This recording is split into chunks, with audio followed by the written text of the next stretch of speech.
अजित पवारांच्या निधनानंतर अवघ्या 18व्या दिवशी पक्षाची सूत्र हाती घेण्यासाठी तटकरे आणि पटेलांची निवडणूक आयोगाकडे धाव. रोहित पवारांचा खळबळजनक आरोप, तर पक्ष हायजॅक करण्याचा त्यांचाच डाव होता. तटकरेंचं प्रत्युत्तर. अजित पवारांच्या अपघातामागे घातपात असेल तर आकाश पाताळ एक करून शोधून काढू, मुख्यमंत्र्यांचं आश्वासन. कर्नाटक सरकारनं दाखल करून घेतलेली एफआयआर चुकीची, फडणवीसांचा आक्षेप. 6 महिन्यांपूर्वी मुख्यमंत्र्यांच्या खुर्चीला सुरुंग लावण्याचा प्रयत्न, खरात प्रकरणावरनं जितेंद्र आव्हाडांचा गंभीर आरोप.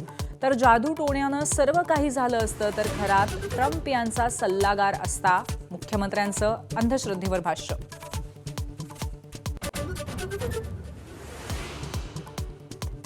भोंदूखराच्या ईशान्येश्वर मंदिरावर युती सरकारकडनं निधीची खैरात. तत्कालीन पर्यटन मंत्र्यांचे कानावर हात, तर पुरावे नष्ट करण्यासाठी खरातचा एन्काउंटर होण्याची शक्यता, विरोधकांची शंका.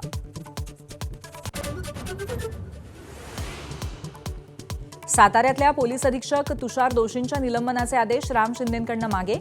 नीलम गोऱ्हेंचा निर्णय फिरवत शिवसेनेला भाजपचा मोठा धक्का. तर शरद पवारांच्या राष्ट्रवादीची कोर्टात जाण्याची तयारी. उद्धव ठाकरेंच्या निरोप समारंभाच्या वेळीच्या भाषणावर एकनाथ शिंदेंची कडाडून टीका. टोमणे सम्राट असं म्हणत ठाकरेंची खिल्ली, तर काही लोकांनी आरोपांचं भाषण केल्याचीही टीका. शस्त्रसंधीसाठी अमेरिकेचा इराणला 15 तर इराणच्या 6 अटींचा फॉर्म्युला. इराणनं उडवली डोनाल्ड ट्रम्पच्या दाव्यांची खिल्ली, तर इराण विरोधात युद्ध सुरूच ठेवा, सौदी अरेबियाचा ट्रम्पना आग्रह. रामनवमीच्या पार्श्वभूमीवर देशभरातील मंदिरांना नवी झळ आली. शिर्डीत शेकडो पालख्या दाखल, तर उत्तर प्रदेशामध्ये रामनवमी उत्सवानिमित्त 2 दिवसांची सुट्टी. योगी सरकारचा महत्त्वपूर्ण निर्णय.